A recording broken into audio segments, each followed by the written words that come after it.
Kama huna taratibu ya kufanya mazoezi, ni hivi: mzunguko wa damu mwilini huwa unashuka, lakini bado ni kwamba misuli yako ya kiuno na ya nyonga italegea.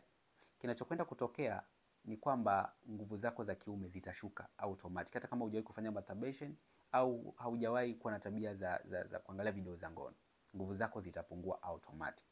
Kwa nini? Kwa sababu nguvu zako za kiume zinategemea sana mzunguko wa damu na uimara wa mishipa ya damu.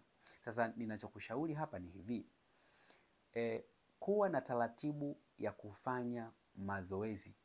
Mfano, kuna mazoezi yanaitwa squats, kuna mazoezi ya push up, kuna hii mazoezi ya Kegel exercise, lakini bado kuna hii breathing exercise. Haya ni mazoezi ambayo kwa kiwango kikubwa yanaongeza kiwango cha uzalishaji wa homoni ya testosterone, yanaongeza stamina, yanaongeza msisimko wa tendo. Hali hii inasababisha performance yako ya tendo la ndoa automatic kuwa imara.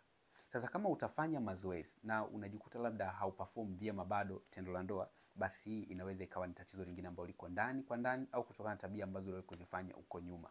Kwa hiyo unaweza ukachukua namba kwenye bio na mimi nitakushauri kukupa utaratibu mzuri utakaosaidia kurejesha afya yako kikamilifu. Karibu sana, nikutakie wakati mwema.